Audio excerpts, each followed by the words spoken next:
ભાઈ યાર, સભાવાળો કેવિન ફાઈગીને ખમવાને મજા કરાવે બાપા. ફરીથી કેપ્ટનને જોઈને ઓખેમથી પોણી આવી ગયું. તો ભાઈ કેપ્ટન અમેરિકા ઇઝ બેક. એ વાત તો પહેલાંથી કન્ફર્મ જ હતી કે કેપ્ટન પાછો આવવાનો છે.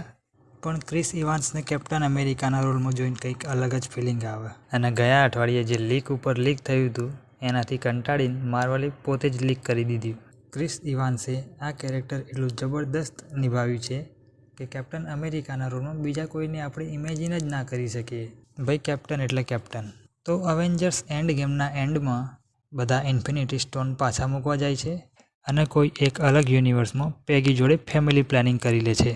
અને ભાઈ હવે તો ફાધર બની ગયા છે. ટીઝરમાં કેપ્ટનના હાથમાં એનું બાળક છે અને આ એ જ ઘર છે જે એન્ડ ગેમના એન્ડમાં દેખાડ્યું હતું, જ્યાં પેગી અને કેપ્ટન લવ લાઈફ એન્જોય કરી રહ્યા છે.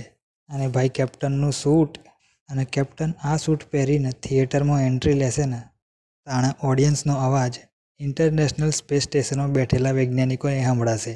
અને કેપ્ટન છે ભાઈ, કેપ્ટન માટે અલગ જગ્યા છે દિલમાં.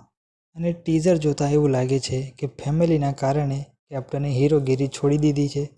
પણ માર્વલના next big daddy doctor doom કેપ્ટનના છોકરાને કિડનેપ કરવા આવે ત્યારે પછી કેપ્ટન ફાઇટ કરવા આવશે. આ બસ ખાલી એક થિયરી છે, પણ જે રીતે ડૉક્ટર ડૂમ મિસ્ટર ફેન્ટાસ્ટિકના છોકરા જોડે પહોંચી ગયો હતો. અને ફ્રેન્કલિન એક સુપર બેબી છે. એ હજુ ડાયપરમાં છે, પણ યુનિવર્સ ક્રિએટ કરવાની એનામાં પાવર છે. તો બની શકે કે ડૂમ સુપર પાવર બેબીઝને કિડનેપ કરતો હોય.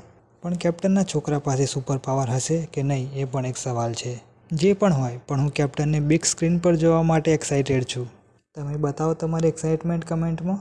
વિડીયો ગમ્યો હોય તો લાઇક કરજો, ચેનલને સબસ્ક્રાઈબ કરજો. હું મળું નવા વિડીયોમાં. તો સુધી જોતા રહેજો પાછા સુપર ફેન. હેડો તાણ, એ રોમ રોમ.